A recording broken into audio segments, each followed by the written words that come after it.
예, 솜씨는 것도 정치다. 오늘도 김민석 특보단장님과 빡친 여자 김영선님과 함께 하겠습니다. 두 분 어서 오십시오. 안녕하세요. 안녕하세요. 예, 즐거운 나날이고요. 최근에 나오는 소식들에 의하면은 헌재 판결이 빨라질 것이다. 그것도 뭐 언론의 추측성, 정치인들의 바람이 아니고 박한철 헌재 소장이 직접 한 이야기라고 기자들로부터 들었습니다. 1월 판결설 이게 가장 유력하다. 제가 일말론자잖아요. 예. 정치권의 드문 일말론자인데 일말론자. 1월 말론자가 제가 아는 그 일말론을 일관되게 주장하는 게 3명이 있어요. 예. 저를 포함해서. 누구이십니까? 나머지 두 분. 추미애 대표. 또 하나는 최재성 전 의원. 아, 그렇군요. 제가 아는 중에는 근데 저는 계속 일말론이었어요. 예. 네. 불확실성의 시대다 보니까 뭔가 좀 확실해지는 어떤 조금의 단서라도 나오면 거기에 이렇게 매달리게 되는 그런 측면이 있는 것 같아요. 자, 세상에 빡친 여자 사람, 우리 김영선님. 네. 요즘에 어떠세요? 사실만 합니까? 아, 살만하지 않습니다. 민간인들의 삶을 좀 전해주세요.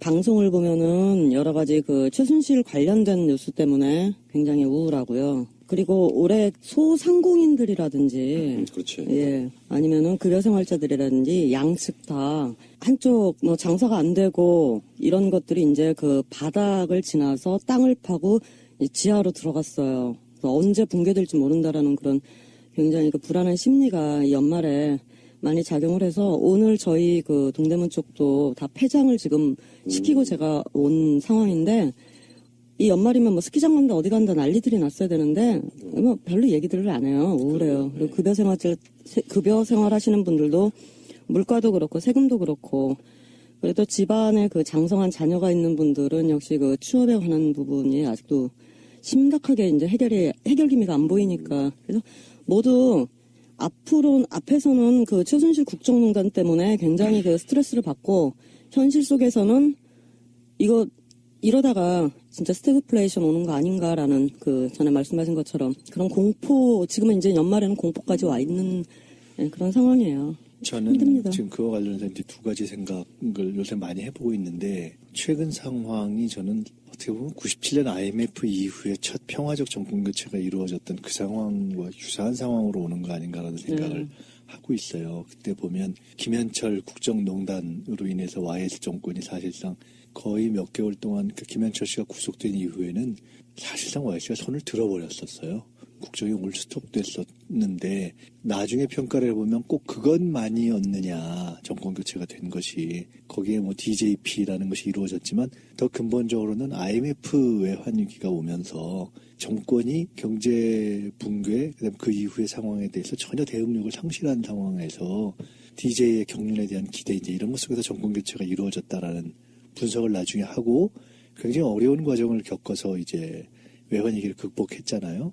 근데 지금 어떤 면에서 보면 박근혜 정권의 이 국정 붕괴, 국정 파탄의 진짜 중요한 본막은 이게 지금 경제로 오고 있단 말이에요. 네, 맞습니다. 이게 저는 사실 이게 굉장히 정치하는 사람이 쓰기는 어려운 얘기인데 성장과 물가가 다 비상이 걸리는 것이 이제 스태그플레이션인데 우리가 옛날에 이제 유가의 문제가 있었을 때 70년대에 한번 그 현상이 잠깐 있었잖아요.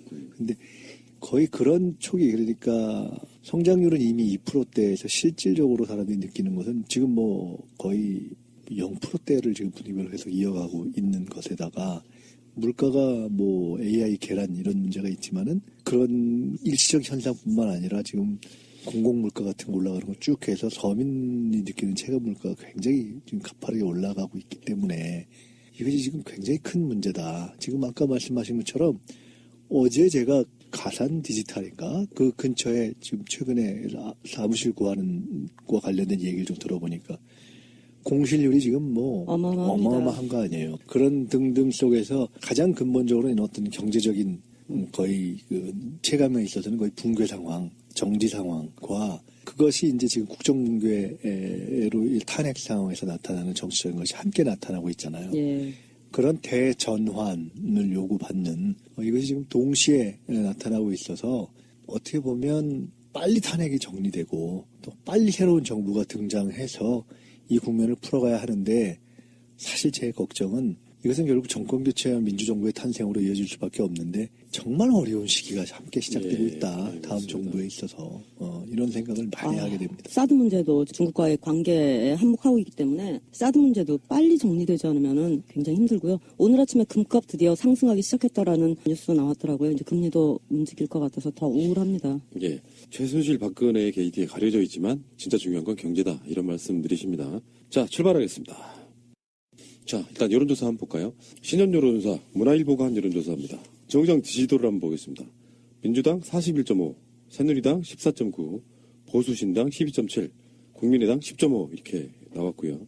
저는 여기서 뭘 의미 있게 보고 싶냐면은 국민의당 지지율이에요. 총선 때 나왔던 민의가 사실상 확인되는 그런 여론조사가 하나 있는데 보수신당의 출범 전에 지지율이요. 민주당이 38.8, 그 다음에 새누리당이 18.2, 국민의당이 14.3, 정의당이 6.8 이런 순이었단 말이에요. 보수신당이 출범하니까 국민의당 지지율이 확 떨어집니다. 거의 한 4% 이상 떨어졌거든요. 그러니까 총선 때 일부 새누리당 지지층이 박근혜 정부에 실망을 해서 표가 국민의당 쪽으로 갔던 일부 표가 보수신당이라고 하는 표로 이동하는 것 같은 그런 모양새처럼 보이거든요. 지금 말씀하신 그대로고요. 근데 저는 조금 다른 생각을 요새 해보는데 더 큰 틀에서 보면 민주당이 38%에서 지금 소위 정치권의 또는 정당 구조의 그 새누리당의 그 갈등과 분열로와 이탈로 해서 저 보수신당이 지금 움직임이 일어난 이후에 오히려 민주당 표는 굳어지거나 조금 더 올라가면서 지지층이 갈라지는데 그 나머지 갈라진 것들이 뭐 어디가 조금 높냐 조금 낮냐 이런 것이 어떻게 보면 큰 의미가 없고 정의당까지를 포함했을 때 지금 엄격하게 얘기하면 4당 체제, 4당 체제 하는데 아마 이 정의당 입장에서는 굉장히 고통스러울 거예요. 근데 5당 4교섭단체 체제잖아요. 그런데 민주당을 제외한 정당들이 사실상 20%대가 하나도 없는 거죠. 10%대 뭐 플러스 마이너스에 이렇게 되는 것인데 이걸 어떻게 보냐면 제가 현재 민주당에 소속해 있어서가 아니라 저는 큰 틀에서 보면 구질서의 붕괴 속에서 유의미한 나름의 안정성과 최소한의 시스템적인 어떤 지속 가능성을 갖고 있는 정당이 사실상 거의 유일하게 민주당밖에 안 남은 상황이다라는 것으로 보고 이것이 또 한편으로서는 탄핵과 국정 붕괴 이후에 나타난 정치적인 대혼란과 불안 및 지금 우리가 앞에 얘기했던 경제적인 어떤 어려움 이것과 결합했을 때는 뭐냐면 한편으로는 대단히 강력하게 개혁을 원하면서 또 한편으로는 대단히 강력하게 안정, 그러니까 전통적인 의미의 안정이 아니라 정치 경제적으로 어려운 상황에서 정치적인 중심을 분명하게 가지면서 개혁과 어떤 정치적 구심력을 확보해 줄 세력을 저는 희구하는 정서로 나타날 것이라고 봅니다. 그리고 그것이 현실적으로 다른 대안이 없기 때문에 꼭 잘해서가 아니라 압박과 기대 요구의 총체로서 저는 이 민주당에 대한 지지율이 상당 정도 갈 가능성이 높다. 그러니까 제 생각은 어떨지 한번 봐주세요. 그러니까 한 말씀만 더 드리면 이게 무슨 말이냐면 전통적인 상황에서는 그러니까 보수가 존재하거나 만약 이랬을 때에는 이렇게 경제가 어려워지고 하면 보수 정당에 대한 지지율의 고착으로 가거나 아니면 파시즘의 득세로 갈 수 있는 상황인데 구후 질서가 무너져 버리면서 기존의 수구적 질서를 유지하는 세력들에 대한 기대를 하기도 불가능해져 버렸기 때문에 어쩌면 사실상 거의 유일한 대안 세력으로. 그러니까 어떻게 보면 지금 우리가 대선이라는 건 보통 인물 싸움이라고 하잖아요. 근데 다른 의미에서 보면 뭐 누구다와 도 중요하지만 정당이라는 게 지금 아까 뭐 국민의당도 말씀하시고 보수신당도 말씀하셨지만 새누리당은 이미 저거는 이미 영구 패족 예비 지금 집단이란 말이에요. 그다음에 보수신당은 언제까지 알 수 없고 국민의당도 저게 어떤 정체성으로 갈지 지금 불안한.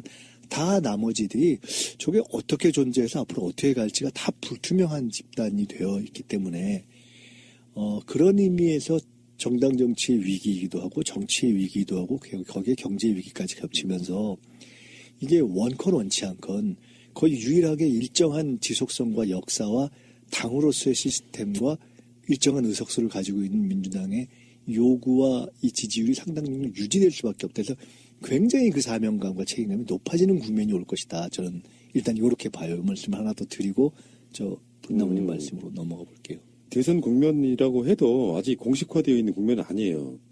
탄핵이라는 불확실성 때문에 그런 과정에서 민주당 지지율이 40%가 근접하거나 또는 넘는 지지율이 꾸준히 나온다는 것은 나름대로는 민주당에 대한 호평을 하고 있는 거라고 생각해요, 일단은. 그러니까 박근혜가 싫지만 민주당 의도 싫어하는 표들이 너무 많은 게 아니고 야권 표들 중에 아직 마음 갈 곳 정하지 못한 분들이나 국민의당 이렇게 합친다고 하면 사실상 50%가 훨씬 넘거든요. 그중에서 유의미하게 벌써 유권자들 마음이 민주당으로 가 있다. 급격하게 진보 민주개혁 세력은 민주당 쪽으로 힘이 쏠리고 있다. 이렇게 보는 게 맞을 것 같습니다. 정권교체 불가피론으로 가고 있는 것이 아닌가. 그러니까 정권교체 대세론이죠. 일정하게. 그런데 현실적으로는 정권교체를 하기 위해서는 그중에 주축이 현재의 제1야당이자 여러 가지 변화 속에 제1당이 돼버렸잖아요. 그러니까 이것을 그러니까 전체적인 판을 보는 데 있어서도 그렇고 지금 제1야당을 구성하고 있는 분들의 어떤 문제의식과 책임감이라는 면에서 그런데 저는 이 현상이 최소한 1년 이상 지속될 가능성이 높다고 봅니다.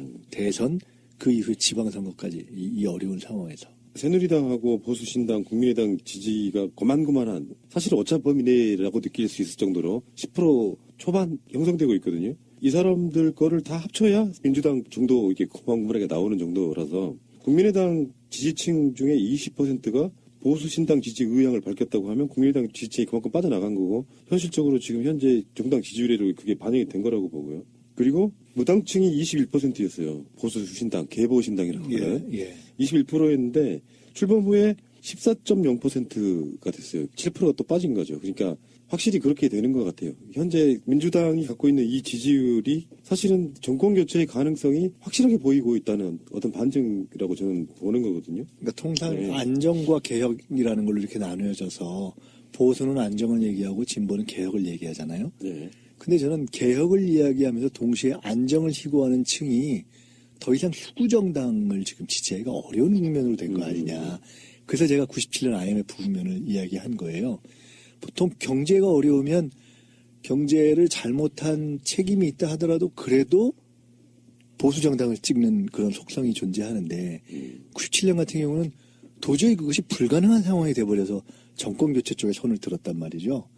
이번에도 정치경제의 위기 속에서 도저히 이 전통적인 보수 세력에게 다시 정권을 연장하는 것을 갈 수가 없는 상황이 돼버렸기 때문에 정권을 교체할 수밖에 없는 그러니까 새로운 민주정부를 선택하는 것으로 갈 수밖에 없는 지금 그러한 흐름으로 가고 있는 것이 아니냐.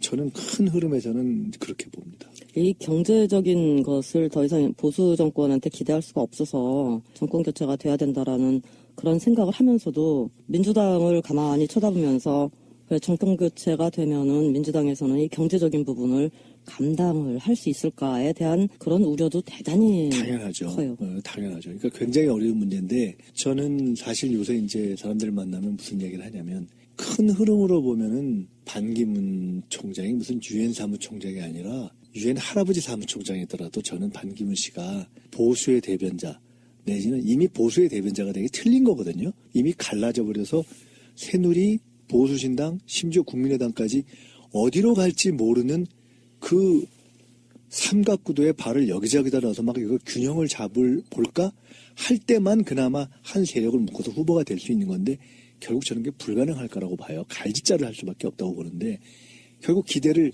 이제 못하게 될 거예요. 그래서 큰 틀로 보면 정권 교체로 가고 민주정부 또는 개혁 세력 또는 진보 세력의 정권으로 갈 수밖에 없는데 이것이 큰 대세인데 문제는 또 하나의 큰 변수가 마치 97년 IMF처럼 경제에 대해서 어떻게 답을 하느냐. 이것이 그냥 통상 대선 때마다 또는 평상시에 선거 때 경제가 중요해. 문제는 경제야. 뭐 민생을 꼭 해야지. 그런 수준이 아니라 정말 이 상황에 어떻게 할 것이냐라는 얘기를 누가 어떻게 하느냐가 굉장히 중요하고 그래서 실질적인 의미가 있다. 아주 절박해요. 아주 절박하단 말이에요. 근데 이게 과연 그러면 전통적으로 보수의 성장론은 이미 틀려버렸고 그 다음에 진보 쪽에서 성장 얘기를 안 하면 뭐 하니까 성장 패러다임을 차용하는 이런 방식도 지금 좀 그렇고 그리고 사실은 이런 말씀도 드리기 좀 조심스럽습니다만은 경제 민주화와 재벌 개혁이라는 화두만 가지고도 이 국면에 지금 내놓기가 전 부족하다고 보거든요. 그래서 이 문제에 대해서 이제 그야말로 언제 탄핵 결정이 나든 그것이 되면 인수위도 없는 2달 선거를 치러야 되는 이 상황에서 실제로 민주당 그리고 특히 이제 지금 앞서가고 있는 주자들이 아주 절박하게 고민을 지금 해야 될 문제라고 저는 봅니다. 경제 이 부분은 이명박 때부터 폭탄 돌리기라고 했어요. 계속 맞고만 있잖아요, 지금. 그런데 그걸 또 겁낼 수도 없는 거고, 그대로 두면 완전히 더 망가질 테니까, 일단 그 흐름대로 갈 수도 있어요. 김대중 대통령이 IMF 받았던 것처럼. 그리고 5년으로 부족하니까 정권 한 번 더 주는 방식. 이런 방식으로 가다가 어찌어찌 하다 보면 한 40년 집권할 수도 있는. 근데 그러니까 그것은 이제 그 다음 얘기고 사실은 10년을 주십시오 이게 아니라 어떻게 보면 이 상황, 이 거의 서민 경제에 있어서는 거의 민생의 붕괴 수준이고 성장은 안 일어나고 그런데다가 이제 물가까지 지금 비상이 걸릴 가능성이 높은 상황이기 때문에 이 상황에서 한편은 구조적인 방안으로서의 어떤 경제 개혁, 재벌 개혁과 함께 당장의 문제로서 이 물가 문제를 어떻게 할 거냐. 이것도 거의 전쟁을 치러야 될 정도의, 물가와의 전쟁을 치러야 될 정도의 저는 그런 인식을 가져야 된다고 보거든요. 그러니까 이런 등등에 대한 초단기 대책과 단기 대책 이런 것에 대해서 상당히 절박하게 준비를 한번 다시 좀 태세를 가다듬어야 되는 거 아닌가 싶습니다. 하나만 조금 더 보자 그러면 민주당이 54.9 호남에서 얘기해요. 국민의당이 21.8 이 정도 나오거든요. 국민의당은 이제 존재 이유를 계속 고민해야 되는 그런 시점이 온 것 같아요. 그렇죠. 왜냐면 대선이 이런 느낌으로 간다라고 하면 새누리당하고 보수신당은 보수 쪽 헤게모니를 잡으려고 엄청 서로 간에 이전 투구를 할 것이고요.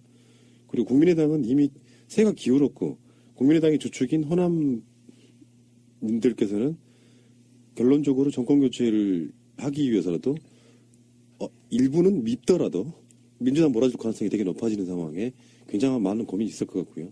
그 지점 이야기는 이따가 안철수 이야기를 할 때 다시 한번 해보도록 할게요. 어쨌건 여론조사를 다 믿을 건 못 되고요. 여론조사에 자만하다가 훅 가는 경우도 우리가 역사적으로 많이 보지 않습니까? 민주당이 이럴 때일수록 몸조심해야겠죠.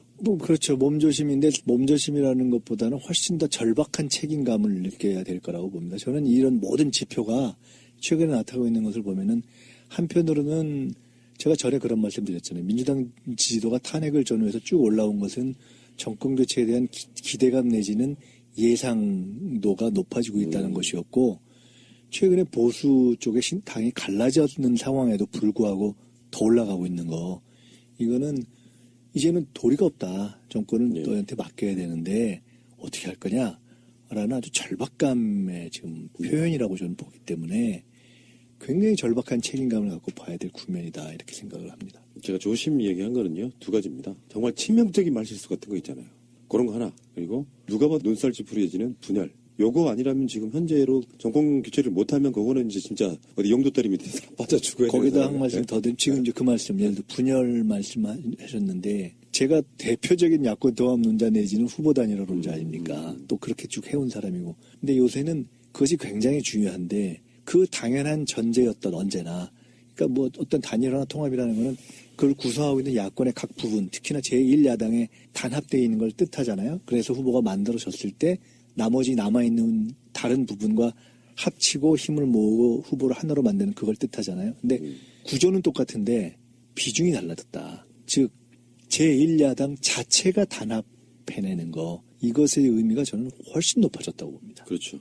지지율이 미미한 쪽은 아예 무시하고 가는 전략일 수도 있어요. 아니, 꼭 무시를 하겠다는 뜻이 아니라 그것이 야권 전체의 판도를 사실상 정리하는 힘이 훨씬 커져버렸기 때문에 그 점에 있어서 경선의 주요 부분도 사실 제1야당 경선으로 거의 끝이 나버리는 것이고 사실상 그리고 그 과정을 어떻게 치러내고 얼마나 잘 단합하느냐가 굉장히 중요해졌다.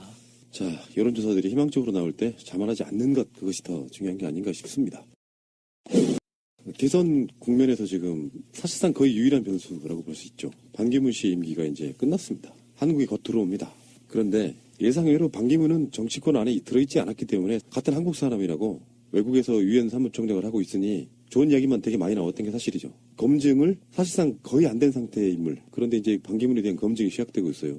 터지는 건건마다 굉장히 심각하다는 저는 생각을 해봤거든요. 첫 번째, 박연차로부터 돈을 받았다. 두 번째, 성완종 리스트 관련한 그 문제도 해결이 아직 안 됐습니다. 그 당시에 성완종 회장이 죽고 그러면서 사실상 덮인 측면도 있고요. 그리고 조카, 그리고 아들의 어떤 비리. 그리고 최근에 또 터져나오고 있는 신천지와의 연관설 등등 아직도 많고요. 제가 봤을 때 시작도 안 한 거예요.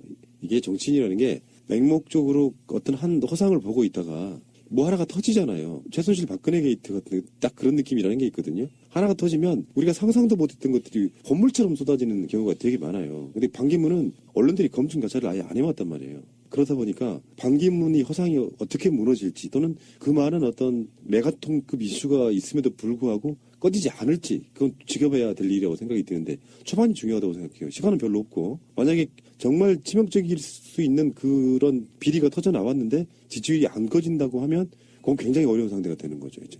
뭐 검증은 이제 시작된 것이고, 그래서 그런 류의 소위 검증이라는 게 크게 두 가지 아니겠어요? 하나는 그 사람의 정치적 능력, 그러니까 정책이라든가 아니면 비전, 이것과 관련된, 또는 기반, 이런 것과 관련된 검증이 있는 것이고, 또 하나가 그 사람의 아주 기본적인 도덕성, 뭐 돈 문제라든가 사생활이라든가 이런 것과 관련된 검증이 있는 거 아니겠어요? 근데 이제 지금 주로 말씀하신 뭐 박연차 건이라든가 이런 등등등등은 일단 우리가 좀 소위 민감한 더 흥미를 더 자극하는 그런 의미의 이제 검증이 시작된 거고요. 근데 저는 그것이 녹록치 않을 것이라고 보고 이미 지금 이렇게 보이고 있는 반응이라든가 이런 걸 볼 때 문제가 꽤 여러 군데가 생길 수 있지 않을까라는 느낌을 갖고 있어요. 그렇지만 뭐 제가 그거를 확증을 갖고 얘기하는 것이 아니기 때문에 그건 이제 검증을 하면 되는 것이고.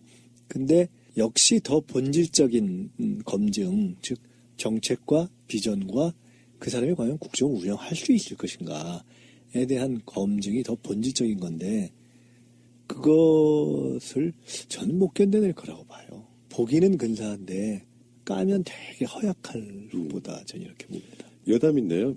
연예인들 세계에 가면은 그런 게 있어요. 어떤 친구는 막 요즘에 TV도 잘 나오고 뭐 잘 나가는 사람이 있고 같은 레벨인데 좀 못 나가는 사람이 있습니다. 그런데 어떤 사석 술자리 같은 데 가면은 그런 이야기가 나와요. 요즘 잘 나가는 왜 그 대세 이런 게 있잖아요. 저 연예계 가도 막 프로그램 몇 개씩 하고 이러죠. 근데 그 친구를 가장 잘하는 사람은 못 나가는 그 같은 레벨의 연예인이. 이 사람들이 하는 얘기가 사실 진실인 경우가 많거든요. 인기, 화면상에 보이는 인기 이런 게 아니고 인간성 또는 사생활 이런 것들을 아는 사람들 입장에서는 콧방귀를 끼는 거예요. 인기랑 상관없이. 아이고 저런 게 무슨 연예인이라고 요 느낌을 저는 주위에서 반기문에 대한 느낌을 많이 받는 거예요. 그러니까 저는 뭐 이 사람의 비리는 두 번째 치고요. 인간미 자체가 없어요. 오죽했으면 기름장어라고 했겠습니까? 장어도 그냥 미끄러운데 기름장어예요. 이거는 인간적으로는 정말 매력 없는 사람. 아니, 사실은 아주 쉽게 말해서 노무현 덕보다가 어려워지니까 싹 안면 까고 그다음에 박근혜한테 뭐 좀 해보려고 그러다가 또 어려워지니까 안면 싹 까고 딱 그거잖아요. 이거 뭐 그걸로 다 드러나는 거지 뭐 사실 복잡하게 뭐가 필요해요. 저희 동네 아저씨들이 많이 계세요. 반기문이 대선 후보가 되는 거에 대해서 어떻게 생각하냐고 저한테 묻길래 그래서 선생님 어떻게 생각하세요? 그랬더니 유엔에서 2번이나 연임을 할 정도면 그 능력을 인정받은 게 아니냐는 이야기를 하시더라고요. 그래서 그거는 아닌 것 같습니다만 그랬더니 사실은 우리도 반기문이 대선 후보라는 게 되게 찝찝해. 차라리 황교안 되면 안 될까? 이런 걸 저한테 또 질문을 하시는 거예요. 이한 분들 많으시구나. 날씨가 이게 너무 추우니까 제가 뭐 긴 말씀 드리기 싫어서 일단은 두 사람 다 굉장히 나쁜 사람이니까 신경 쓰지 마시고요. 이렇게 말씀드렸지만 아까 잠깐 푸른나무님 말씀하시는 것처럼 모 종교단체 아니 모도 아니야 그냥 신천지 그 이만희 그 부인이 그 대표로 있는 곳 아닙니까?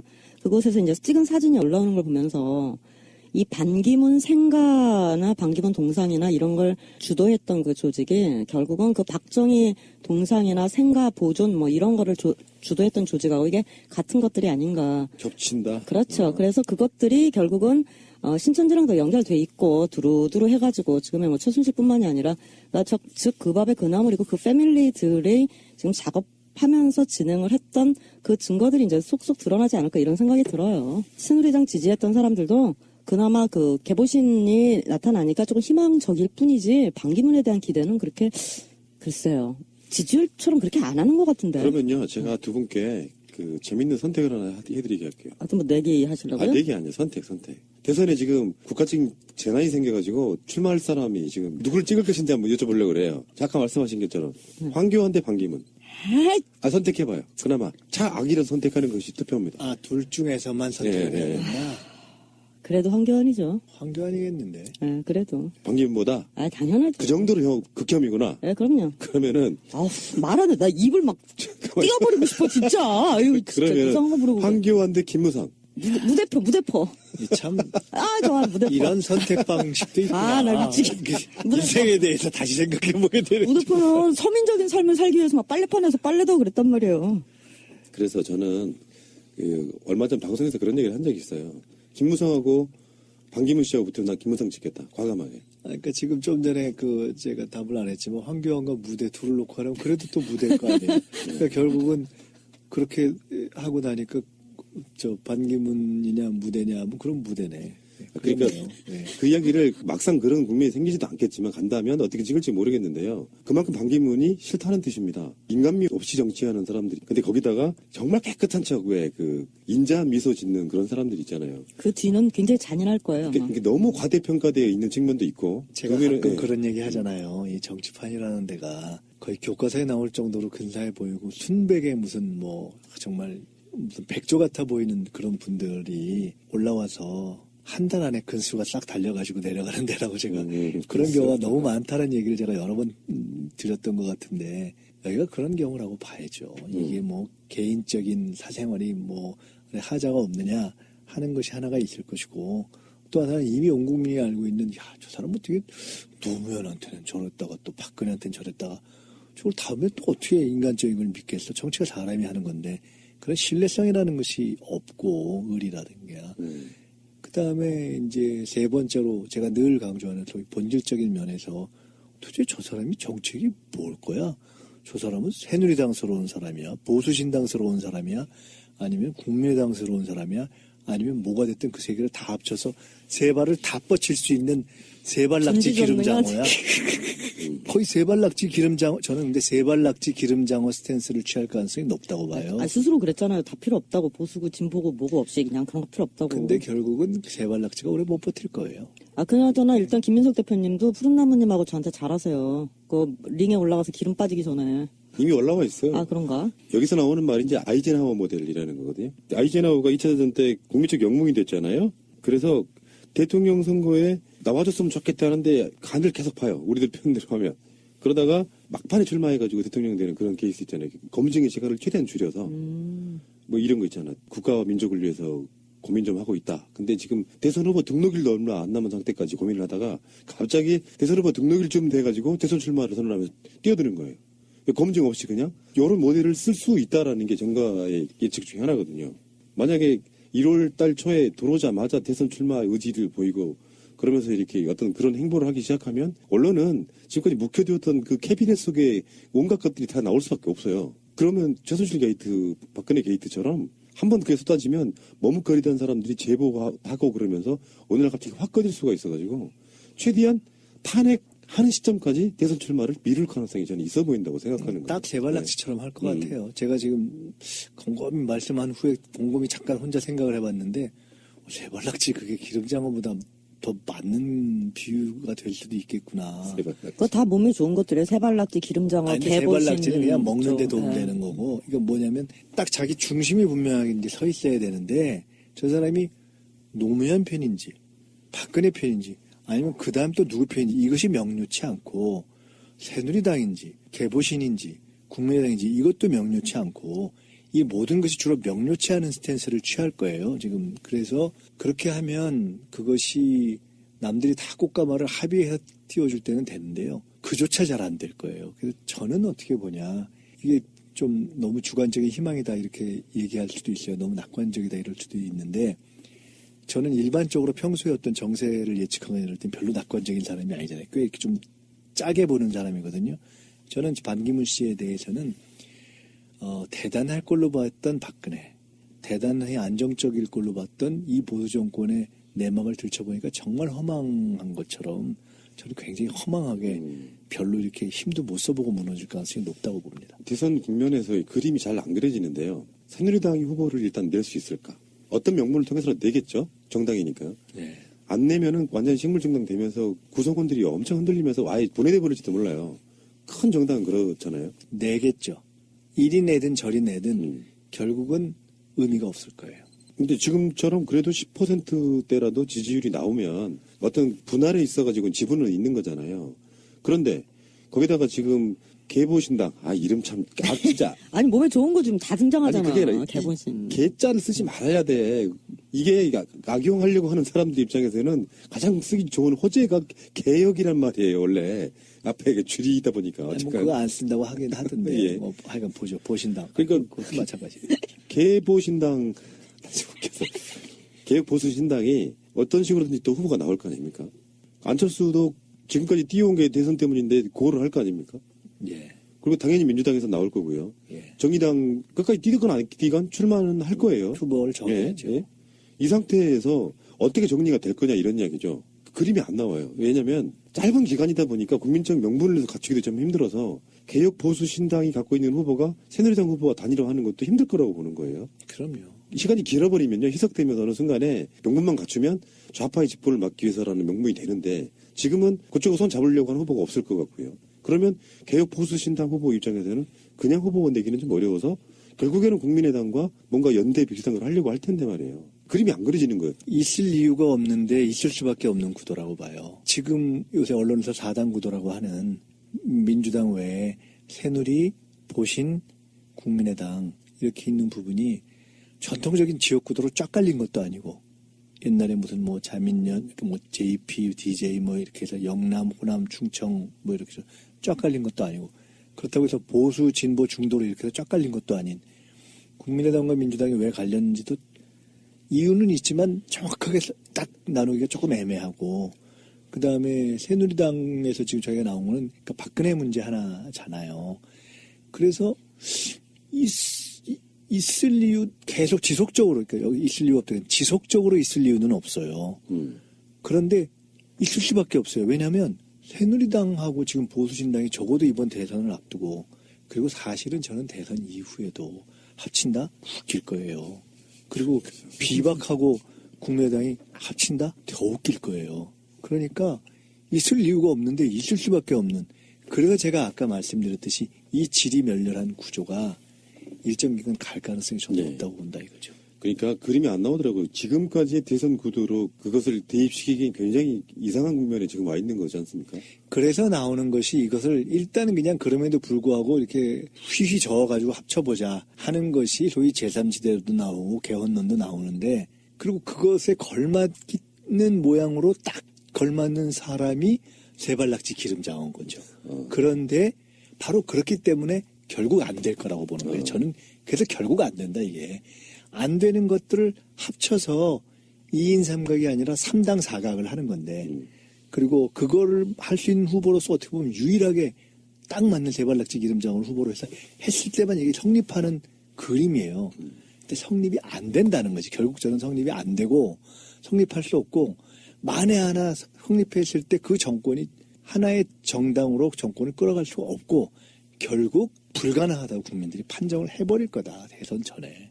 그래서 결국 저는 안 된다고 봐요. 그 모든 시도들이. 이 말씀이 민주당 전략 파트의 주류적인 시각이라고 봐도 되겠습니까? 그건 모르겠어요. 왜냐하면 그 토론을 많이는 안 해봤는데 뭐 제가 무슨 뭐 전략 파트도 아니고 주류도 아니고 그런데 저는 그렇게 생각하고 사람들이 그렇게 이야기해요. 그래서 이게 실제로 그런 관점에서 조금 굉장히 신중하고 조심스럽되 한편으로는 자신을 가져야 되고 또 한편으로는 지금 가져야 될 고민의 핵은 개헌이니 뭐 제3지대니 이런 문제에 대해 너무 고민하는 것이 아니라 저는 경제에 대해 고민해야 된다고 봐요. 누구 하나만 나 경제 이렇게 하겠습니다. 그래서 조금 어렵겠지만 이러겠습니다라고 아주 확신에 차면 말씀해 주시면 지금 상황이 빨려요. 어렵습니다. 이게 향후 1년 누가 해도 어려울 겁니다. 그렇지만 우리가 정권 교체를 할 수밖에 없습니다. 그래서 하기 위해서는 반드시 요거는 하겠습니다. 이러면 이미 마음을 줄 수밖에 없는데 오케이 그럼 그렇게 하고 가자 이렇게 정리될 거라고 봅니다. 빨리 그래서 경제 빨리 개헌이니 뭐 제3지대 이런 거에 대해서 너무 흔들려가 너무 그거에 막 공학적으로 고민하거나 정력을 쏟거나 저는 그럴 필요가 없다는 거예요. 왜? 제가 말씀드렸잖아요. 저는 그런 거에 대해서 굉장히 비교적 신중론자잖아요. 그러니까 절대로 이렇게 쉽게 보면 안 된다. 근데 이거는 지금의 상황으로 보나 국민의 마음으로 보나 그다음에 그 제3지대 가능 세력의 정체성과 성격과 구조로 보나 안 된다 이거예요. 저거는 어차피 불가능해. 그리고 이것이 이런 거예요. 어떤 세력이 무너져 버릴 때 난파선을 뚝딱뚝딱거려서 근사한 쾌속정을 만드는 건 불가능합니다. 지금 난파선하고 그다음에 정처를 모르는, 그러니까 새누리당이라는 난파선이 두 개로 갈라지고 어디로 가야 될지를 아직은 명확하게 정하지 않은 국민의당이 이렇게 있단 말이에요. 그걸 합쳐가지고 쾌속정을 만드는 건 불가능하다 이거예요. 이 위기를 헤쳐가는 것은. 따라서 난파선은 그냥 난파하는 거예요. 난파선과 정처를 명확하게 정해야 될 배를 다 묶어서 거기에 선장을 세발낙지 기름장으로 세운다? 안 된다 이거예요. 그렇기 때문에 이 부분은 빨리 난파선 정리하는 걸로 보내고, 그 다음에 국민의당의 정처를 빨리 잡고 정의당까지 해서 가고 하는 부분을 흔들리지 않는 자신감과 침노를 가지고 가야 되는 거지. 언론은 쓸 거예요. 그러나 결론은 저는 안 된다고 봅니다. 최근에 민주당이 일당이 됐잖아요. 그게 갖는 의미가 저는 굉장히 크다고 보는 것이, 고만고만해. 사실은 전략적으로 또는 정책적으로 국민의당과 더불어민주당이 특별히 뭐가 다른지는 몰라요. 같이 붙어있던 사람들인데. 이게 사람들이 입장에서는 될 놈 밀어주자, 그 분위기로 갈 수 있어요. 그럴 수밖에 없어요. 아까 제가 말씀드린 것처럼 가장 확실하게 보이는 정당이 치명적 실수만 하는지 하면 정권 가져가는 거예요. 지금 내 앞에 있는 거예요. 그러니까 조심하는 건 맞고, 그런 과정을 속에서 이 정치권을 끌어가고 있는 그 사람들 입장에서 가장 중요한 건 저는 이거라고 보는 거예요. 뭐냐면은 아예 상대방을 포기시키는 거예요. 안 될 것이라고 포기를 하면 각종 책동들이나 모략들이 나중에 책임을 져야 되기 때문에 리스크를 걸고 하지 않습니다. 국정원의 대선 개입 같은 것들. 그렇죠. 예. 근데 포기를 시키는 상황이 돼야 되는데 포기 안 하고 끝까지 또 고해서 조작을 해서라도 뭔가 정권을 얻어보겠다는 세력이 또 있을 수도 있단 말이에요. 왜냐하면 권력이 워낙에 이상하게 쥐었기 때문에 권력을 놓는 순간 김대중 정권 때 정권 잡았던 그 느낌으로는 안 갈 거란 말이에요. 정권이 바뀌면 온갖 적폐 도려내야 될 거 아닙니까? 근데 그거 때문에 뭔가 조작을 기도하고 있지만 도저히 안 되겠다. 차라리 정권교체 이후에 처벌이 좀 적게 받기 위해서 손 놔버리게 만들어줘야 되는 게 대선 전략 중에 하나가 돼야 된다고 그러니까 보는 지금 거예요. 제가 말씀드렸던 기조는 저는 이런 기조로 1차적으로 민주당이 가야 된다고 생각을 했니까 저의 생각이에요. 그런데 그것은 저게 무슨 다 먹은 것처럼 생각하네? 뭐 오만하네? 이런 뜻에서의 그렇게 생각하자는 것이 아니라 국민들 스스로도 그렇고 국민들에게도 훨씬 더 책임감이 강화된 모습을 보여야 된다는 거예요. 정말 어마어마한 책임감을 지금 느끼고 있습니다. 느껴서, 왜냐하면 이제는 정권 교체를 할 수밖에 없다고 보여주고 국민들이 이미 그걸 원하고 있다고 생각하는데, 가령 이런 거죠. 탄핵이요. 정치권이 두려워했잖아요, 솔직히. 야, 이거 탄핵 카드를 뽑아도 되나? 그 탄핵 카드를 뽑았을 때 국민들이 밀어줄까? 탄핵이 될까? 근데 사실은 국민들이 일찌감치 탄핵에 대한 판단을 해버린 거 아니에요. 그리고 가는 거예요. 탄핵 결정도 그렇다고 봅니다. 헌재가 과연 저거를 빨리 낼까? 또는 저걸 탄핵을 오케이 하는 쪽으로 갈까? 그거를 벗어나기 어려운 쪽으로 이미 국민적 압박과 역사적 압박이 가버리고 있다는 거예요. 그럼 빨리 그것을 현실로 받아들여야 돼요. 현실로 받아들여서 정권 교체를 할 수밖에 없고 민주정부로 갈 수밖에 없다라는 무거운 책임감을 하나하나 헤쳐가는 것으로 보이는 모습 쪽으로 이렇게 미묘한 스탠스의 차이일 텐데 그렇게 가야 된다고 보고, 그런 모습을 취할 때 헌재도 딴 생각 안 하고 조기에 빨리 결정하는 것이 국정 혼란을 최소화하는 것이 될 것이고, 아까 말씀드린 각종 그런 정보기관이나 이런 데도 아유 이건 어차피 정권이 교체되고 민주정부로 가는 것인데 오버하지 말아야 되겠다라는 느낌을 줄 수 있는 방식으로 가야 된다. 이제 그걸 어떻게 구체적으로 표현해야 될지는 조금 생각해 봐야 되겠지만, 저는 신년이 되면서 크게 그런 기조로 이 민주 세력이 입장을 정리해 가야 된다고 보고 있어요. 자, 반기문 총장. 아까 말한 그 연예인이 내가 좀 알고 있는 연예인 씹듯이 우리도 반기문 총장을 모르지만 정치권 언저리에서 워낙 많은 얘기를 듣다 보니 동네 미장원에서 반기문 찬성할 때 나 참 어이가 없어서 진짜. 아니 반기문 같은 사람이 무슨 정치학에서 나온대요. 요 감정을 갖고 있는 입장에서는 반기문을 받아들일 수 없다. 미정원 말씀하시니까 미정원 갔다가 반기문보다는 허경영이 낫잖아요. 이 말까지 들었어요. 아유, 그래도 저 허경영 총재 같은 경우에는 이 출산 정책이나 뭐나 아주 일관되게 안정되게 오래전부터 준비해 오신 분이시잖아요. 그러니까 지금 현재 조작거리의 여론이라는 건 이렇게 만들어 가야 돼요. 그게 굉장히 고도의 작업이라고 생각하는데, 야만 어차피 다음 정권 뭐 민주당이 잡지 않겠어? 이게 새누리당 지지층 좀 받아들이게 만들면 돼요. 일단 첫 번째. 그리고 민주당이라고 하면 그 내부적으로도 주변에 깔려 있으면요, 정권 교체에 대한 거부감이 없어져요. 어느 날 갑자기 예를 들어서 딱 선거를 했는데 개보신당이나 뭐 조언하지만 정의당이나 또는 국민의당이 정권을 잡았다고 생각해보세요. 받아들이겠어요? 일반적으로 않죠. 국민들한테는 그게 저변에 흐르는 게 중요해서 다음에 어차피 정권 잡아. 민주당이 잡을 거야. 그중에서 누가 될 거야.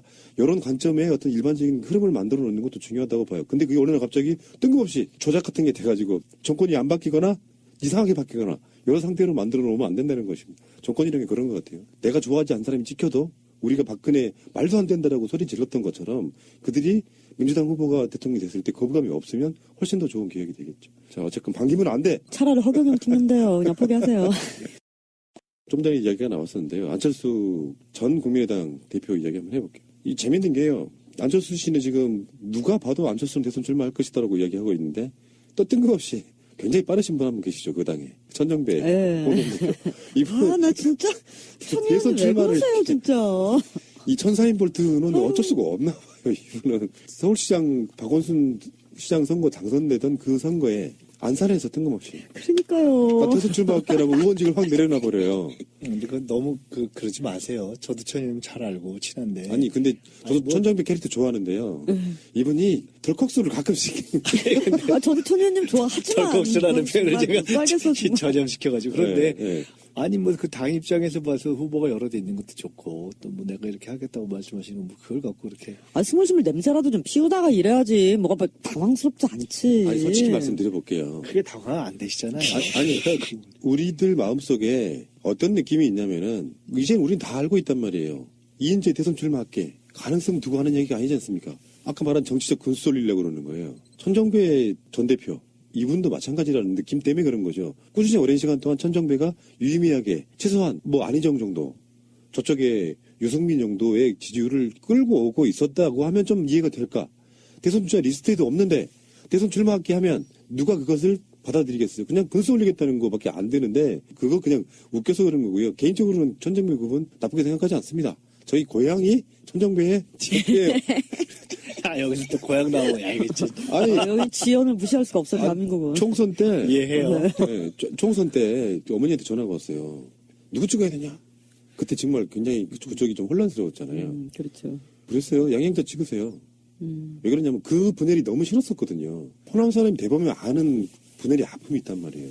성당 합당의 분열 그리고 5.18로 상징되는 전국적인 고립의 분열이 있어가지고 그게 마치 무슨 친문이 전횡을 부려서 그것 때문에 호남이 홀대받아서 분당하고 그걸로 선거 캐치프레이즈를 걸고 하는 게 그때 저는 그분들한테 정이 완전히 떨어져 버린 거예요. 그럴 때일수록 어떻게 만들어 놓아서 이쪽 민주 진보 진영이 TK 같은 데 가가지고 표를 최소한 30% 40% 50% 얻는 과정이 있는데 다시 떨고져 나갔다는 물론 그것 때문에 뭐 총선을 또 이쪽에 승리했다는 얘기도 있지만 이건 다른 문제라고 생각해요. 근데 그런 아픔이 있는 사람 입장에서는 이런 식으로 스스로 옥죄이듯 소수파를 만들어 버리나 싶은 생각에 분노했기 때문에 그 순간부터는 정이 뚝 떨어진 거예요. 저도 예전에 정동영 의원이나 천정배 의원을 좋아했었어요. 지금 쉽게 말해서 지금 천정배는 찍지 말라고 했다고 예. 말씀드려놓고 지금 그래놓고 지금 또 수습하는 천정배는 좋아하는 거예요? 수습하는 거죠 아니 지금. 옛날에 좋아했다는 얘기예요. 그런 분들, 그러니까 그 당시에 어쩌면 천신정 이런 분들이 우리가 좋아했던 정당의 주류였잖아요. 그렇죠. 그래서 정을 줬던 사람들이었다고요. 그러니까 그런 관점에서 봤을 때는 천정배 찍으라고 할 수 있겠지만 그렇다면 정치 평론 비슷하게 뭔가 팟캐스트를 하는 아들 입장에서는 그렇게 설명해 줄 수는 없었어요. 당시 그 천정배가 당선되긴 했지만 그래도 유의미하게 양양자 찍는 게 훨씬 낫다라고 제가 어머니한테 얘기를 드렸던 게 그런 이유 때문인데 안철수가 고민이 시작될 수밖에 없는 게 최근에 그 원내대표 선거였잖아요. 박지원 대표가 내려놨던 그 자리. 거기에 호남계를 대표하는 주승용하고 안철수를 대표하는 김성식이 붙어요. 근데 거기서 주승용이 이깁니다. 근데 이게 우리가 봤을 때는 아무것도 아닌 것 같지만 제가 보는 견해에선 안철수가 이제서 한계를 느끼는 딱 그 지점이 된 거라고 봅니다. 안철수는 분당하기 전에 굉장히 많은 분들로부터 부산에 내려가시오. 그 자리 지금 노회찬 의원의 자리고 지역구도 타파를 내려가시오 하면 얼마든지 지지해주겠다. 이게 일반적인 정서였단 말이에요. 근데 뜬금없이 호남 쪽에 내려가면서 호남의 지지를 받으면서 자기 지지율 유지 아까 말하면 근수 올리려고 하는 목적으로 호남을 분열시킨 장본인이에요. 그런데 호남 사람들이 생각보다 일종의 총선의 민의는 저는 지금도 그렇게 분석을 하고 있거든요. 상수일 수밖에 없는, 주류일 수밖에 없는 더불어민주당한테 정신 차려 이것들아 확실하게 의사표시를 한 거지 안철수에 대한 지지라고 저는 보지 않아요. 근데 지금 현재 그 최초의 한계의 사건이 딱 터졌다고 보는 거예요. 김성식과 주승용의 투표에서 주승용이 이겼다는 말은 이제는 더 이상 국민의당이 안철수라는 이름으로 대표할 수 있는 당이 아니다. 그러면 그 상황에서 제3지대에 연관해가지고요. 안철수는 그 당에서 주류가 못 되거나 후보가 못 될 가능성이 있다라고 하면 일부 국민의당이 분열할 단초가 여기서 시작될 수도 있다고 저는 보는 거거든요. 호남과 안철수가 분리되는 경우가 있을 수 있잖아요. 국민의당이 저희들 기대보다 상당히 선전했었던 건 맞아요. 근데 그 선전한 그 뒷배에 이 안철수 대표가 있어서 그랬다라는 것을 생각하는 사람은 아마 없을 거예요. 다 박지원 대표님도 그렇고 다른 의원들이 조금 더 그 진취적으로 진보적으로 어떤 행보를 하셨다라고 그렇게 생각을 하고 그래서 주승용 의원이 되는 게 저희들은 다 예상했었던 일이거든요. 그 안철수 대표가 좀 입지가 많이 줄어들 것이다라는 것도 또한 뭐 당연하다라는 어떤 그런 그 느낌적인 느낌이랄까요? 그런 게 다 있었어요. 어쨌든 국민의당 같은 경우에는 지금 그 지지율도 그렇고 스물스물 다시 또 실망이 되고 있어요. 분발을 하시든가. 그러니까 이제 안 대표의 경우에는 한편으로는 본인이 만든 자기가 대주주로 만든 당이지만 당선된 당선자 의원들 구성도 그렇고 지지층의 주류도 그렇고 호남에 기반한 당이라는 것 때문에 이제 갖는 한계, 그 다음에 1당, 2당이 아닌 제3의 후보로서의 가능성에 본인이 앞서가다가 그것을 이제 반기문이라는 후보가 등장해서 그것도 주목도가 떨어지는 한계, 그 다음에 야권 단일 후보 게임이라는 걸 생각할 때 있어서도 지지율이 3등이 아니라 4등으로 쳐져버린 거에서 잡을 수 있는 이 계기나 고리나 어떤 도약대를 다 지금 놓쳐버리고 있는 상황이 돼서 이제 어려운 상황이 된 거죠. 근데 그것은 역으로 얘기하면 안철수 대표의 고민일 뿐만 아니라 국민의당의 고민일 수도 있어요. 왜냐하면 안철수라는 잠재적인 대안 후보로서의 안철수가 존재하다가 그것이 흔들려 버렸다는 것은 그런 국민의당이 한편으로는 개헌의 눈을 돌리거나 또 한편으로는 반기문의 눈을 돌리거나 근데 그걸 돌리다 보면 안철수의 지지 기반일 뿐만 아니라 호남의 지지 기반인 그 호남의 민중들이 과연 정권 교체가 아닌 대안에 대해서 본질적으로 개혁적인 정권 교체가 아닌 대안에 대해서 손을 들어줄 거냐 하는 문제가 또 존재하기 때문에 안철수의 고민은 바로 국민의당의 고민이자 국민의당에 속한 호남 의원들의 고민일 수밖에 없고 본질적인 정체성의 고민과 혼란일 수밖에 없다는 거죠. 그래서 아까 말씀드린 전체적인 어쩔 수 없이 일정한 정체성과 일정한 지속 가능성과 일정한 시스템을 가지고 있는 민주당 외에 다른 정치 세력이 다 지금 지리멸렬 단계에 들어간 거잖아요. 그래서 그 중에 한 축으로서 이제 고민에 들어갔다고 보고 안철수 대표의 문제만 놓고 얘기한다면 저는 안철수 대표가 개인적으로 한번 내 초심이 뭐였는가 하는 걸 좀 생각을 해볼 때가 아닌가 싶어요. 내가 왜 정치를 했나? 내 초심이 뭐였나? 그리고 새정치라는 건 많이 퇴색했지만은 그러면 어느 시점에서 이렇게 정권 교체였다면 정말 정권 교체인가 나의 마음은 아니면 또 뭔가 왜냐면 정권 교체 그것이 명확해져야 된다. 그게 아니면 지금보다 더 어려워질 수 있다고 저는 봐요. 더 헤매버릴 수 있다. 심지어 정권 교체가 될 것 같더라도 문재인으로 정권 교체는 안 된다. 이런 식이 돼버리면 이게 꼬여버린단 말이에요. 본인도 꼬이고 굉장히 여러 가지 꼬일 거예요. 가령 이런 등등의 문제에 대해서 내가 진짜 원하고 갈 길이 뭐였나, 나의 주어진 역사적 소명은 무엇이었나, 새정치 아니면 정권교체, 적어도 이런 한두 가지 문제에서 정리를 딱 해야지.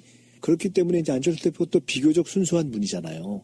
그러니까 국민들이 그렇게 생각하잖아요. 그러니까 거기에 있어서 그 국민의당의 상당수 의원들이 친문 친박문 빼고 다 된다. 그 얘기는 사실 정확하게 얘기하면 우리는 비박하고도 손을 잡겠습니다. 더 얘기하면 비박 중에 지금 주축인 유승민 같은 경우는 절대 박지원하고는 손을 못 잡는다. 그 이유는 안보나 이 통일 문제에 대한 입장이 다르기 때문에 라고 얘기하고 있는데 지금 그렇게 얘기하는 비박을 향해서 국민의당의 새로 지금 원내대표가 된 분이라든가 비대위원장이 막 같이 손잡겠다고 하잖아요. 웃기는 거잖아요. 근데 그거에 대해서 또 안철수는 안 된다고 얘기한단 말이에요. 그것도 그 일부 또 맞는 얘기예요. 그러니까 이런 등등에 대한 엄청난 헷갈림이 계속 지속될 텐데 그렇기 때문에 이럴 때 복잡할 때는 원칙으로 돌아가야 돼요. 그래서 안철수 대표는 내 초심이 뭐였나 해서 이렇게 상황이 복잡할 때는요. 단순 정리를 해줘야 돼요. 그리고 자기를 가급적 단순화시켜줘야 돼요. 그렇지 않으면 계속 이것도 잡아보고 저것도 잡아보고 하려고 신기루를 잡다가 빠져버리는 거예요. 늪에. 언론들이요. 이번에 주승용이 당선되니까 이런 표현을 했어요. 이건 완곡한 표현인데 안철수 사당화를 우려한 반발 표심이 작용한 듯 이렇게 얘기하거든요. 요거는 사당화를 우려한 게 아니라 안철수가 싫은 거거든요. 사당화를 우려한 게 아니고 안철수가 싫은 거라고. 그렇죠. 당을 깨긴 쉬워요. 따갑게 하면 되는데 이를테면은 국민의당이 어떤 식으로 분화가 될지 그 상태를 유지할지는 몰라도 다시 더불어민주당과 합치기는 힘들어요. 이게 사람 감정의 문제이기 때문에 지지자들도 이런 게 있잖아요. 물론 이제 다시 합쳐서 야권이 강해졌으면 좋겠다 생각하는 분도 있겠지만 어떤 경우는 그렇게 들어와서 분탕질을 다시 하느니 차라리 따로 떨어져 있는 게 낫다라고 하는 사람들이 있단 말이에요. 그렇죠. 그러면 호남 자체가 결국엔 안철수를 품고 가지 않게 되면 진짜로 자민연화가 돼버려서 나중에 이게 정치권이라는 게요. 한 당으로 그래도 지지고 볶는 거랑 수년간 떨어져 있는 거랑 완전히 달라지다가 나중에는 이게 항상 무슨 선거 때마다 단일화, 분열의 단초가 될 수밖에 없는 그 지점에 놓여 있게 돼서 결국은 DJ가 그렇게 고생했던 그래서 그렇게 영남 쪽으로 확장하려고 했던 그 영토를 더 좁혀놓은 상태로 결과가 수년간 가버릴 가능성이 있다고 저는 보는 거거든요. 제 개인적으로 국민의당을 보는 눈은 처음에 그 안 대표가 국민의당을 이 사람 저 사람이랑 같이 그 꾸려 나갈 때 사람들이 막 욕을 했어요. 그래서 제가 이제 아무것도 안 하고 시작도 안 했는데 왜 욕을 하냐. 그냥 뭘 하는지 좀 두고 봤다가 그 다음에 욕을 해도 하자. 이런 이야기를 한 적이 있었거든요. 서로 굉장히 사랑을 해서 결혼을 한 부부도 한 10년 살아야 서로 알아요. 국민의당은 대권이다 대선이다 이런 거 생각하지 마시고 진득하니 지금 중도 보수 신당 처음에 중도 보수 정당을 지향한다고 말씀하셨던 것처럼 대한민국은 정말 중도 보수 정당이 필요하거든요. 꾸준히 자기 정체성을 갖다가 그 정당의 정체성을 확립하시고 의원들 간에 정말 그 뜻을 잘 맞추시면서 그렇게 이번에 좀 단단하게 다져서 호남 정당이다 어디다 캐스팅보트다 이런 거 생각하지 마시고 좀 잘 다졌으면은 소중하게 저희들한테 정말 소중한 당이 될 것 같아요. 난 이 국민의당은 왜 탄생했는지도 제가 잘 모르지만 그 탄생 이후에도 행보가 어수선해요. 어수 정신이 생각이 없어요. 좀 다른데 네. 새정전 시절이죠. 그렇죠. 그 시절에 문재인 대표를 중심으로 한 그 세력에 대해서 정권 교체의 가능성이 없다라는 비판과 정권 교체에 대한 나름의 어떤 고민의 기초에서 시작한 거잖아요. 그렇기 때문에 더 정확하게 지금 갑자기 거기서 무슨 중도 이런 것이 아니고 정권 교체를 할 것이냐 말 것이냐라는 생각을 갖고 저는 행보를 결정하는 것이 좋다고 봅니다. 그리고 그것이 그 지지층의 대부분을 상당 부분을 형성하고 있는 특히 호남을 중심으로 한 그쪽에서도 원하는 부분이 아니겠느냐. 그것이 정리되지 않으면 당장 그 이후 이번 대선뿐만 아니라 그 이후의 행보, 지방선거도 곧 있는데 상당히 더 어려워질 거라고 봅니다. 안철수는 지난 대선도 그렇고 다가올 대선도 그렇고 상당히 헛발질의 연속이다. 저는 그렇게 보는 거거든요. 이건 전략의 문제라고 저는 봅니다. 좀 기다리는 한이 있더라도 좋은 이미지 메이킹 있잖아요. 경선에 멋지게 붙는 것까지는 괜찮아요. 근데 사실은 붙는 사람이든 떨어지는 사람이든 그 후의 행보가 더 중요합니다. 안철수가 문재인 대표를 성심껏 돕고 졌더라도 스테이하고 있었다면 인간적으로 지금이라도 그러라는 거죠. 그러면 제가 봤을 때 지금 문재인 대표 지지율을 안철수 갖고 있을지도 몰라요. 마찬가지로 더불어민주당 당내 경선에서 누가 그게 후보가 되든 상관없이 2위, 3위 후보들이 어떤 스탠스를 취하느냐. 그러면 그 사람들이 포스트 문재인 여론 지지율 1위가 될 가능성이 높은 거예요. 그러니까 양보할 땐 양보하고 멋있게 도와줄 땐 도와주고 치고 빠지는 걸 잘 안 되니까 이게 지금 이 상태에 코너에 몰려 있는 거거든요. 원양 빠지는 거잖아요. 되게 우스워진 거고 엄밀히 따지면 정치권에서 봤을 때는 컴퓨터 바이러스 백신 만드셨던 분이 국민적 어떤 강연 같은 걸로 국민적인 인기를 끌어올려서 사실 정치권에 들어와서는 어쩌면 이상하게 분열의 아이콘처럼 돼버린 상황. 그러니까 스타일이 계속 망가지고 있다는 측면에서 아까 김인석 단장께서 초심을 한번 생각해 보라고 안철수에게도 초심이 있었을 거예요. 자기 생각에 초심이 있었을 거라고요. 기존 정치인들에 대한 불신, 그리고 정말 멋있게 풋풋한 정치 한번 해보고 싶었다는 생각이 들 텐데 이미 노회한 정치인이 되고 있는 게 아닌가? 그런 질문이 아니었을까? 저는 그렇게 생각을 해보는 거죠. 자, 알겠습니다. 나머지 이야기는요, 또 다음 주에 할 수 있고, 정치 이야기는 하라고 그러면요, 한 20시간도 해요. 근데 오늘은 핵심만 잡아서 이야기를 한번 해드려봤습니다. 이 방송 들어주신 모든 분들께 감사드리고 올해 기필코 2017년에는 정권교체가 돼서 희망찬 눈물 펑펑 쏟는 그런 방송 한번 해보고 싶다는 정권교체 되면은 대표님하고 저건 정권교체 할 때까지만 이 방송하는 거 아니에요? 누가 그래? 아닌가요? 아직 멀었어. 아, 정권교체 되면 그걸로 끝이에요. 그렇게 돼서 김대중 노무현한테 손을 놔버렸기 때문에 그분들이 망가진 것도 있잖아요. 케어가 더 잘 돼야 돼. 제가 얘기했잖아요. 저는 잘리지 않을 때까지 한다고. 가늘고 길게요? 민주정부를 수립하는 해가 네. 돼야죠. 민주정부를 수립하게 될 새해 새해 복 많이 받으십시오. 청취자 여러분, 2016년 다사다난했던 한 해였습니다. 2017년도에는 소망하시는 밤 모두 이루는 그런 한 해가 되기를 기도하겠습니다. 고맙습니다. 새해 복 많이 받으십시오. 받으세요. 다 비상이 걸리는 것이 이제 스태그플레이션인데 우리가 옛날에 이제 유가의 문제가 있었을 때 70년대에 한번 그 현상이 잠깐 있었잖아요. 근데 거의 그런 초기 그러니까 성장률은 이미 2%대에서 실질적으로 사람들이 느끼는 것은 지금 뭐 거의 0%대를 지금 분위기별로 계속 이어가고 있는 것에다가 물가가 뭐 AI 계란 이런 문제가 있지만은 그런 일시적 현상뿐만 아니라 지금 공공물가 같은 거 올라가는 거 쭉 해서 서민이 느끼는 체감 물가가 굉장히 지금 가파르게 올라가고 있기 때문에 이것이 지금 굉장히 큰 문제다. 지금 아까 말씀하신 것처럼 어제 제가 가산 디지털인가 그 근처에 지금 최근에 사무실 구하는 거와 관련된 얘기를 좀 들어보니까 공실률이 지금 뭐 어마어마한 거 아니에요. 그런 등등 속에서 가장 근본적으로는 어떤 경제적인 거의 그 체감에 있어서는 거의 붕괴 상황, 정지 상황과 그것이 이제 지금 국정붕괴로 탄핵 상황에서 나타나는 정치적인 것이 함께 나타나고 있잖아요. 예. 그런 대전환을 요구받는 이것이 지금 동시에 나타나고 있어서 어떻게 보면 빨리 탄핵이 정리되고 또 빨리 새로운 정부가 등장해서 이 국면을 풀어가야 하는데 사실 제 걱정은 이것은 결국 정권교체와 민주정부의 탄생으로 이어질 수밖에 없는데 정말 어려운 시기가 함께 시작되고 있다. 다음 맞습니다. 정부에 있어서 이런 생각을 많이 하게 됩니다. 사드 문제도 중국과의 관계에 한몫하고 있기 때문에 사드 문제도 빨리 정리되지 않으면 굉장히 힘들고요. 오늘 아침에 금값 드디어 상승하기 시작했다라는 뉴스 나왔더라고요. 이제 금리도 움직일 것 같아서 더 우울합니다. 예, 최순실 박근혜의 게이트에 가려져 있지만 진짜 중요한 건 경제다 이런 말씀 드리십니다. 자, 출발하겠습니다. 자, 일단 여론조사 한번 볼까요? 신년 여론조사, 문화일보가 한 여론조사입니다. 정의당 지지도를 한번 보겠습니다. 민주당 41.5, 새누리당 14.9, 보수신당 12.7, 국민의당 10.5 이렇게 나왔고요.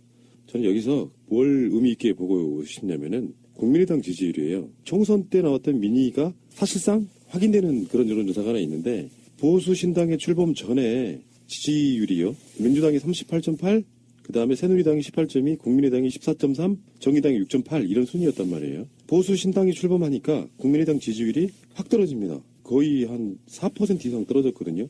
그러니까 총선 때 일부 새누리당 지지층이 박근혜 정부에 실망을 해서 표가 국민의당 쪽으로 갔던 일부 표가 보수 신당이라고 하는 표로 이동하는 것 같은 그런 모양새처럼 보이거든요. 지금 말씀하신 그대로고요. 근데 저는 조금 다른 생각을 요새 해보는데 더 큰 틀에서 보면 민주당이 38%에서 지금 소위 정치권의 또는 정당 구조의 그 새누리당의 그 갈등과 분열로와 이탈로 해서 저 보수신당이 지금 움직임이 일어난 이후에 오히려 민주당 표는 굳어지거나 조금 더 올라가면서 지지층이 갈라지는데 그 나머지 갈라진 것들이 뭐 어떻게 조금 높냐 조금 낮냐 이런 것이 어떻게 보면 큰 의미가 없고 예.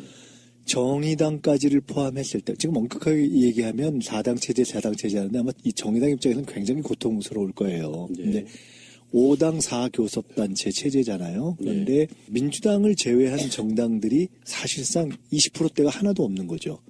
10%대 뭐 플러스 마이너스가 어떻게 하느냐가 굉장히 중요하고 그것이 실질적인 의미가 있다. 아주 절박해요. 아주 절박하단 말이에요. 근데 이게 과연 그러면 전통적으로 보수의 성장론은 이미 틀려버렸고 그 다음에 저 진보 쪽에서 성장 얘기를 안 하면 뭐 하니까 성장 패러다임을 차용하는 이런 방식도 지금 좀 그렇고 그리고 사실은 이런 말씀도 드리기 좀 조심스럽습니다만은 경제 민주화와 재벌 개혁이라는 화두만 가지고도 이 국면에 지금 내놓기가 좀 부족하다고 보거든요. 그래서 이 문제에 대해서 이제 그야말로 언제 탄핵 결정이 나든 그것이 되면 인수위도 없는 2달 선거를 치러야 되는 이 상황에서 실제로 민주당 그리고 특히 이제 앞서가고 있는 주자들이 아주 절박하게 고민을 지금 해야 될 문제라고 저는 봅니다. 경제 부분은 이명박 때부터 폭탄 돌리기라고 했어요. 계속 맞고만 있잖아요, 지금. 그런데 그걸 또 겁낼 수도 없는 거고 그대로 두면 완전히 더 망가질 테니까 일단 그 흐름대로 갈 수도 있어요. 김대중 대통령이 IMF 받았던 것처럼. 그리고 5년으로 부족하니까 정권 한 번 더 주는 방식, 이런 방식으로 가다가 어찌어찌 하다 보면 한 40년 집권할 수도 있는. 근데 그러니까 그것은 이제 그 다음 얘기고 사실은 10년을 주십시오 이게 아니라 어떻게 보면 이 상황, 이 거의 서민 경제에 있어서는 거의 민생의 붕괴 수준이고 성장은 안 일어나고 그런데다가 이제 물가까지 지금 비상이 걸릴 가능성이 높은 상황이기 때문에 이 상황에서 한편은 구조적인 방안으로서의 어떤 경제 개혁, 재벌 개혁과 함께 당장의 문제로서 이 물가 문제를 어떻게 할 거냐. 이것도 거의 전쟁을 치러야 될 정도의, 그러니까 물가와의 전쟁을 치러야 될 정도의 저는 그런 인식을 가져야 된다고 보거든요. 그러니까 이런 등등에 대한 초단기 대책과 단기 대책 이런 것에 대해서 상당히 절박하게 준비를 한번 다시 좀 태세를 가다듬어야 되는 거 아닌가 싶습니다.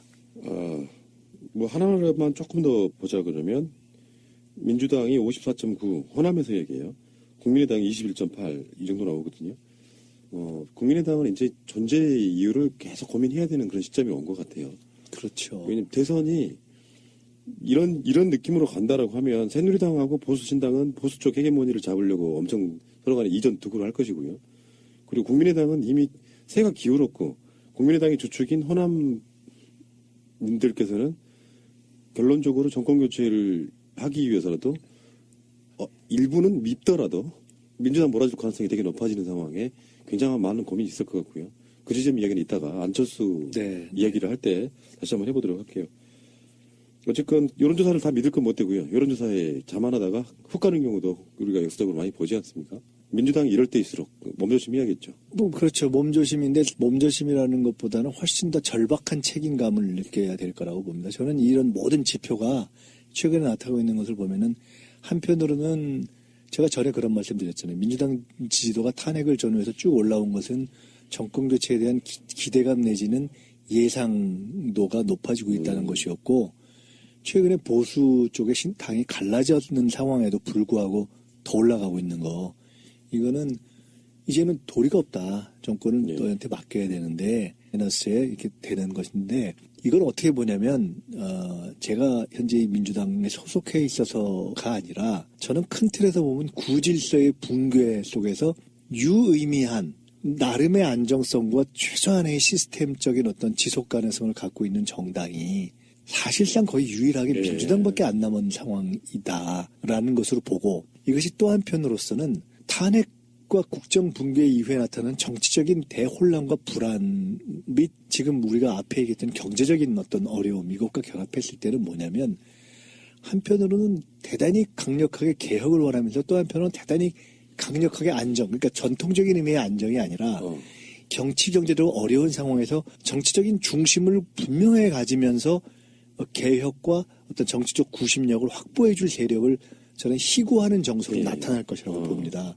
그리고 그것이 현실적으로 다른 대안이 없기 때문에 꼭 잘해서가 아니라 압박과 기대 요구의 총체로서 저는 이 민주당에 대한 지지율이 상당 정도 갈 가능성이 높다. 그러니까 제 생각은 어떨지 한번 봐주세요. 그러니까 한 말씀만 더 드리면 이게 무슨 말이냐면 전통적인 상황에서는 그러니까 보수가 존재하거나 만약 이랬을 때에는 이렇게 경제가 어려워지고 하면 보수 정당에 대한 지지율의 고착으로 가거나 아니면 파시즘의 득세로 갈 수 있는 상황인데 구후 질서가 무너져 버리면서 기존의 수구적 질서를 유지하는 세력들에 대한 기대를 하기도 불가능해져 버렸기 때문에 어쩌면 사실상 거의 유일한 대안 세력으로 그러니까 어떻게 보면 지금 우리가 대선이라는 건 보통 인물 싸움이라고 하잖아요. 근데 다른 의미에서 보면 누구다와 도 중요하지만 정당이라는 게 지금 아까 국민의당도 말씀하시고 보수신당도 말씀하셨지만 새누리당은 이미 이미 영구 패족 예비 지금 집단이란 말이에요. 그다음에 보수신당은 언제까지 알 수 없고 국민의당도 저게 어떤 정체성으로 갈지 지금 불안한 다 나머지들이 저게 어떻게 존재해서 앞으로 어떻게 갈지가 다 불투명한 집단이 되어 있기 때문에 그런 의미에서 정당 정치의 위기이기도 하고 정치의 위기이기도 하고 거기에 경제 위기까지 겹치면서 이게 원컨 원치 않건 거의 유일하게 일정한 지속성과 역사와 당으로서의 시스템과 일정한 의석수를 가지고 있는 민주당의 요구와 이 지지율이 상당히 유지될 수밖에 없다 해서 굉장히 그 사명감과 책임감이 높아지는 국면이 올 것이다. 저는 일단 이렇게 봐요. 말씀 하나 더 드리고 분나무님 말씀으로 넘어가 볼게요. 대선 국면이라고 해도 아직 공식화되어 있는 국면은 아니에요. 예. 탄핵이라는 불확실성 때문에 그런 과정에서 민주당 지지율이 40%가 근접하거나 또는 넘는 지지율이 꾸준히 나온다는 것은 나름대로는 민주당에 대한 호평을 하고 있는 거라고 생각해요, 일단은. 그러니까 박근혜가 싫지만 민주당 의도 싫어하는 표들이 너무 많은 게 아니고 야권 표들 중에 아직 마음 갈 곳 정하지 못한 분들이나 국민의당 이렇게 합친다고 하면 사실상 50%가 훨씬 넘거든요. 그중에서 유의미하게 벌써 유권자들 마음이 민주당으로 가 있다. 급격하게 진보 민주개혁 세력은 민주당 쪽으로 힘이 쏠리고 있다. 이렇게 보는 게 맞을 것 같습니다. 정권교체 불가피론으로 가고 있는 것이 아닌가. 그러니까 정권교체 대세론이죠. 일정하게. 그런데 현실적으로는 정권교체를 하기 위해서는 그중에 주축이 현재의 제1야당이자 여러 가지 변화 속에 제1당이 돼버렸잖아요. 그러니까 이것을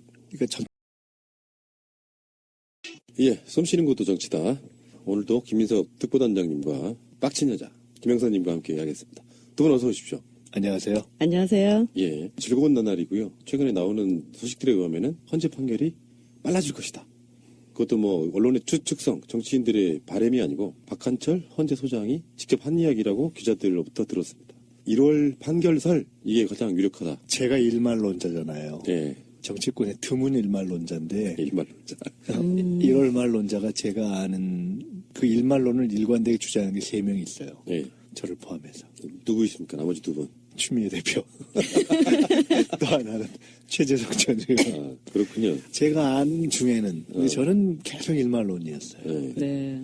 불확실성의 시대다 보니까 뭔가 좀 확실해지는 어떤 조금의 단서라도 나오면 거기에 이렇게 매달리게 되는 그런 측면이 있는 것 같아요. 자, 세상에 빡친 여자 사람, 우리 김영선님. 네. 요즘에 어떠세요? 사실만 합니까? 아, 살만하지 않습니다. 민간인들의 삶을 좀 전해주세요.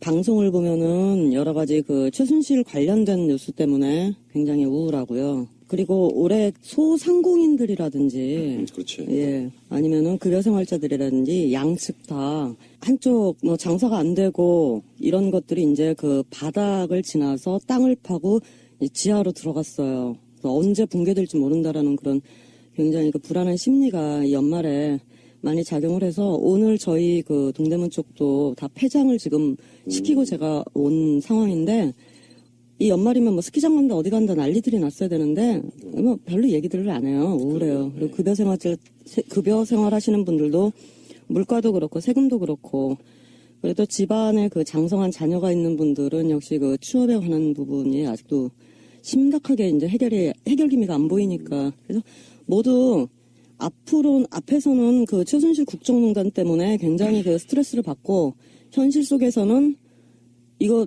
이러다가 진짜 스태그플레이션 오는 거 아닌가라는 그 전에 말씀하신 것처럼 그런 공포 지금은 이제 연말에는 공포까지 와 있는 그런 상황이에요. 저는 힘듭니다. 지금 그와 관련해서 이제 두 가지 생각을 요새 많이 해보고 있는데 최근 상황이 저는 어떻게 보면 97년 IMF 이후에 첫 평화적 정권 교체가 이루어졌던 그 상황과 유사한 상황으로 오는 거 아닌가라는 생각을 하고 있어요. 그때 보면 김현철 국정농단으로 인해서 YS 정권이 사실상 거의 몇 개월 동안 그 김현철 씨가 구속된 이후에는 사실상 YS가 손을 들어버렸었어요. 국정이 오늘 스톱됐었는데 나중에 평가를 해보면 꼭 그것만이었느냐 정권교체가 된 것이 거기에 뭐 DJP라는 것이 이루어졌지만 더 근본적으로는 IMF 외환위기가 오면서 정권이 경제 붕괴 그다음 그 이후의 상황에 대해서 전혀 대응력을 상실한 상황에서 DJ의 경륜에 대한 기대 이제 이런 것 속에서 정권교체가 이루어졌다라는 분석을 나중에 하고 굉장히 어려운 과정을 겪어서 이제 외환위기를 극복했잖아요. 근데 지금 어떤 면에서 보면 박근혜 정권의 이 국정 붕괴, 국정 파탄의 진짜 중요한 본막은 이게 지금 경제로 오고 있단 말이에요. 네, 맞습니다. 이게 저는 사실 이게 굉장히 정치하는 사람이 쓰기는 어려운 얘기인데 성장과 물가, 구체적인 판을 보는 데 있어서도 그렇고 지금 제1야당을 구성하고 있는 분들의 어떤 문제의식과 책임감이라는 면에서 그런데 저는 이 현상이 최소한 1년 이상 지속될 가능성이 높다고 봅니다.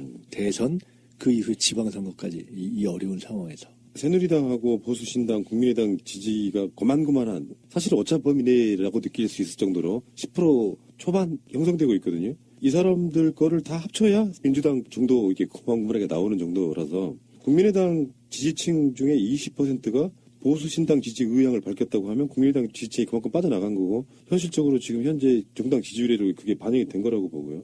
그리고 무당층이 21%였어요. 보수 신당, 개보 신당이라고 하나요? 예. 21%였는데 출범 후에 14.0%가 됐어요. 7%가 또 빠진 거죠. 그러니까 확실히 그렇게 되는 것 같아요. 현재 민주당이 갖고 있는 이 지지율이 사실은 정권 교체의 가능성이 확실하게 보이고 있다는 어떤 반증이라고 저는 보는 거거든요. 그러니까 통상 네. 안정과 개혁이라는 걸로 이렇게 나누어져서 보수는 안정을 얘기하고 진보는 개혁을 얘기하잖아요. 네. 근데 저는 개혁을 이야기하면서 동시에 안정을 희구하는 층이 더 이상 수구정당을 지금 지지하기가 어려운 국면으로 된 거 아니냐.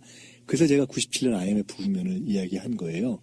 보통 경제가 어려우면 경제를 잘못한 책임이 있다 하더라도 그래도 보수정당을 찍는 그런 속성이 존재하는데 97년 같은 경우는 도저히 그것이 불가능한 상황이 돼버려서 정권교체 쪽에 손을 들었단 말이죠.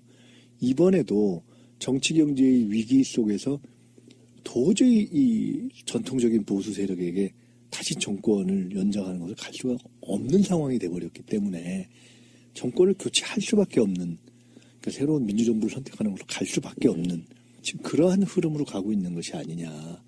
저는 큰 흐름에서는 그렇게 봅니다. 이 경제적인 것을 더 이상 보수 정권한테 기대할 수가 없어서 정권 교체가 돼야 된다라는 그런 생각을 하면서도 민주당을 가만히 쳐다보면서 그래, 정권 교체가 되면은 민주당에서는 이 경제적인 부분을 감당을 할 수 있을까에 대한 그런 우려도 대단히 당연하죠. 커요. 당연하죠. 그러니까 굉장히 어려운 문제인데 저는 사실 요새 이제 사람들 만나면 무슨 얘기를 하냐면 큰 흐름으로 보면은 반기문 총장이 무슨 유엔 사무총장이 아니라 유엔 할아버지 사무총장이더라도 저는 반기문 씨가 보수의 대변자 내지는 이미 보수의 대변자가 되게 틀린 거거든요. 이미 갈라져 버려서 새누리, 보수신당, 심지어 국민의당까지 어디로 갈지 모르는 그 삼각구도에 발을 여기저기다 넣어서 막 이거 균형을 볼까 할 때만 그나마 한 세력을 묶어서 후보가 될 수 있는 건데 결국 저는 게 불가능할 거라고 봐요. 갈짓자를 할 수밖에 없다고 보는데 결국 기대를 이제 못하게 될 거예요. 그래서 큰 틀로 보면 정권 교체로 가고 민주정부 또는 개혁 세력 또는 진보 세력의 정권으로 갈 수밖에 없는데 이것이 큰 대세인데 문제는 또 하나의 큰 변수가 마치 97년 IMF처럼 경제에 대해서 어떻게 답을 하느냐. 이것이 그냥 통상 대선 때마다 또는 평상시에 선거 때 경제가 중요해. 문제는 경제야. 뭐 민생을 꼭 해야지. 그런 수준이 아니라 정말 이 상황에 어떻게 할 것이냐라는 얘기를